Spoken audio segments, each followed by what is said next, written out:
in Sudan war, and we've been talking with Professor David Aworawo, who is live for us virtually. Thank you so much, Prof, for staying with us. Thank you. It's nice to be back. All right, so we're talking about, just before that break, the Interministerial Conference on Sudan, which is convened in Berlin. But correct me if I'm wrong, Prof. I strongly believe we've gone beyond conferences when it comes to the Sudan conflict, that by now we should be taking very decisive action, and it must be taken by stakeholders and state actors on the continent, and not, foreign actors. Yes, we should have gone beyond conferences, but as we say, it is what it is. Solution hasn't come from within, and solution hasn't been found thus far. And so, even if it is late, it is welcome. By the way, the meeting in Berlin is not so much to mediate in the conflict. Is to try to address the humanitarian crisis. Sudan has a population of 51 million.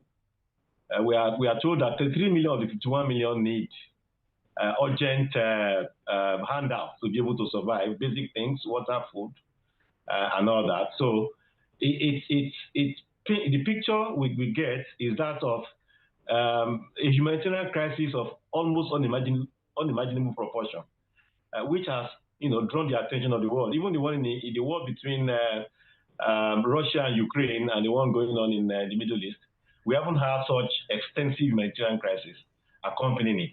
So the meeting in Berlin is to address that first. The resolution itself finally will have to take place at another level beyond that. So even though, we have gone beyond conferences, but that conference will be important, because if they're able to bring resources that will meet the needs of the people in the meantime, it will save lives, while the main issue is being addressed, at another level, at a more comprehensive, intervention.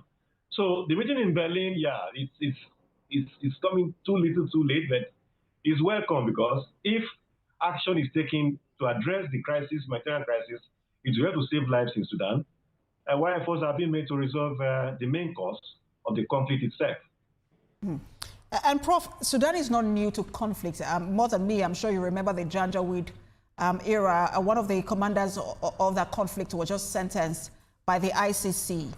But this particular one seems to be, because of, again, the nature of the war, two generals, it seems to be tearing the country apart. And people are afraid that, look, we might have a third Sudan if this is not properly, if this war is not de-escalated. And I'm wondering if you think that at this point there is still a path to de-escalation. There is no clear path to de-escalation, unfortunately, because, as we pointed out earlier, we have had interventions, from different countries, either acting individually or acting collectively. Egypt, Saudi Arabia, United Arab Emirates, even the US at some point.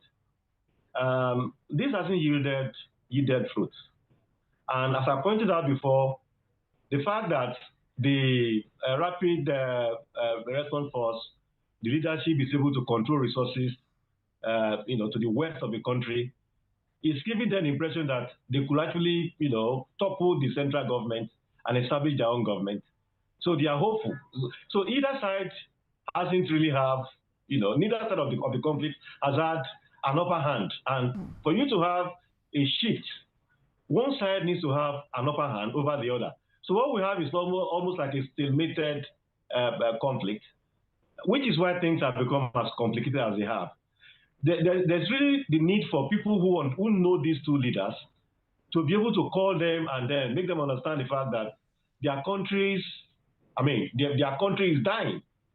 Sudan is dying. Even Khartoum itself is like a ghost town for those who have visited the place recently.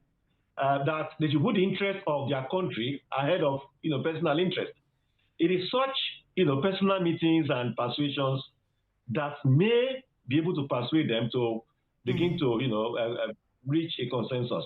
Otherwise, there is nothing clear at this point that suggests that either side would shift and then we'll have a resolution anytime soon.